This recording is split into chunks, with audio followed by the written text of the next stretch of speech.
Spring is in the air, and with spring comes change. The number one change they're hoping to see here at the Canadian Blood Services is the donors walking through their door. Welcome to a brand new episode of Go. I'm your host, Giesbrecht, and on today's show, we're going to learn all about the current blood situation here in the city and who they're looking for to fill the need. Stay tuned for all of that. But first, masculine, feminine, it all depends on the day, really. Shaw TV's Brianne McLaughlin introduces us to Chevy Rabbit, an Edmontonian walking the gender line.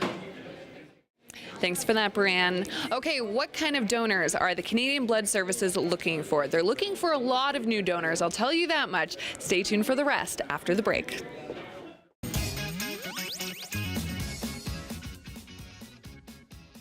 Welcome back. If you're just tuning in now, we are down here with the Canadian Blood Services, where they are currently looking to recruit 1,200 new donors throughout the month of March. And coming up the show, we're going to be speaking with Robin Westbrook with the Canadian Blood Services about how much blood is needed in certain scenarios. There are people here in our own community. We were just at the Ronald McDonald House yesterday. Children there who need blood on a regular basis. Stay tuned to learn about that. But first, we head to Nate with Shaw TV's Tim Dancy, where he's getting schooled on sausage. How many new donors did you say? Playoff season is here, and in this episode of Crew Cuts, we head to Sherwood Park, where the team is going back to basics.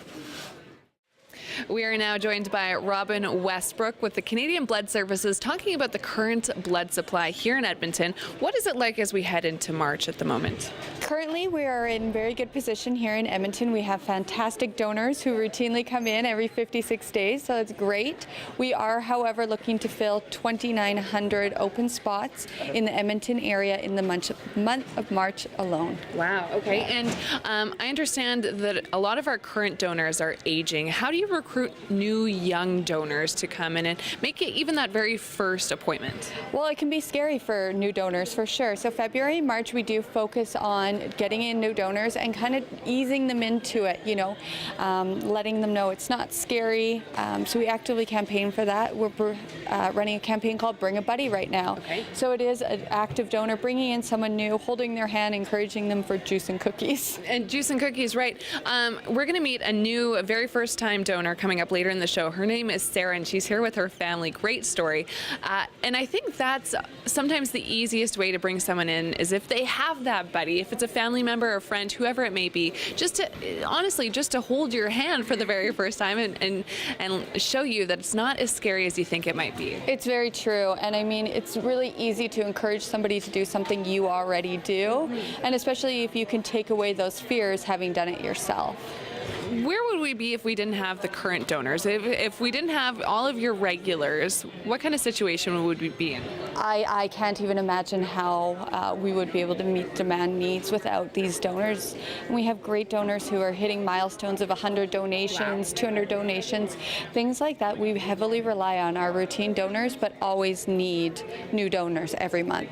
I think that's the definition of a local hero. Someone who just takes the time out of their day, makes this part of their routine and donates blood, makes the trip down here, gets the cookies, but again, like you said, they're making such a difference for those who need it most. Absolutely. We definitely could not do this without them, without our individual donors, without our Partners for Life companies. None of this would be possible. And quickly, Robin, what are some statistics about when is the scenario that someone might need blood and how much is needed in one specific time? So somebody who's in a car accident can use up to 50 units of blood.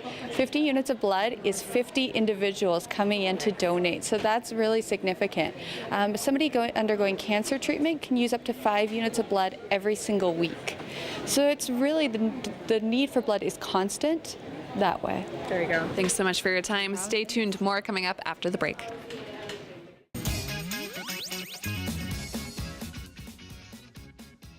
Welcome back. Once again, we are with the Canadian Blood Services, where they are looking for new donors. This March, they plan on recruiting 1,200 new donors, and they're looking for young donors. Coming up in the show, we're going to be speaking with this young lady, Sarah Sunley, who's making her very first donation, 19 years old, and it's a family affair for her. She's here with multiple family members. We're going to hear her story coming up.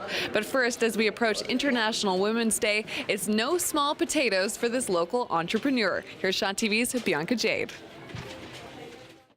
Up next, we head to Sherwood Park, where local skaters got a chance to meet an Olympic legend. Here's Shaw TV's Jen McDonald. All right, all finished her very first blood donation. We are now here with Sarah Sunley.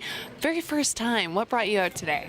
I like the idea of giving for people who need it medically and stuff. I've also signed up to be a stem cell and bone marrow donator if someone needs it. So, and I just think it's really cool. This is a family affair for you. Yeah, well, it's kind of a thing with my family. They like to donate blood, so I decided I was going to come out and do it too. Your mom is over there. She just finished up, and your dad is also here with you today. Did that make things easier with the support system?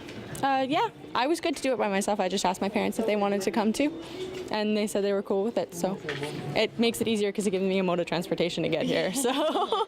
Do you live in Edmonton? I live in Sherwood Park, actually. Okay, so you're still making a bit of a journey out of this. And what would you typically be doing this time of day? Are you a student? Sleeping. I would be sleeping. Fair enough. Well, then it's not that much work to get out of bed to come make a donation. How does it make you feel that most of the donors here in the city are aging right now, and that there's not a lot of young people like yourself who make this commitment?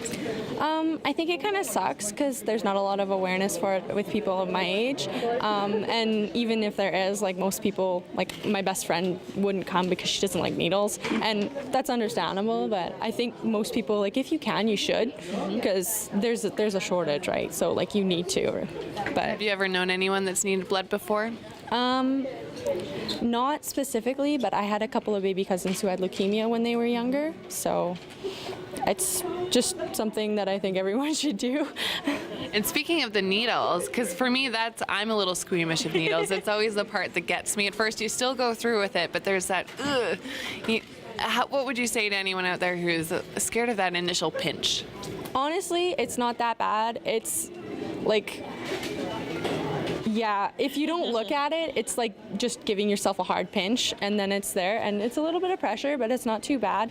And then when they take it out, it feels a little weird, but it's nothing as horrible as getting like an HPV shot or a tetanus shot, because then you have the pressure and the pain in your shoulder and stuff. But this is nothing. You just sit here, you hold the little squishy thing, and it's, yeah. There we go. And you were relaxed. You were reading your book. You were on your phone. It's a little nice kind of downtime for you. Yeah. Well, I asked my mom if I could knit because I'm making a pair of socks right now, but my hand's kind of occupied, so I couldn't. But yeah. Well, Sarah, congratulations on your very first donation, and thanks for speaking with us. No problem. Thank you. Before we go, here is your on-the-go calendar.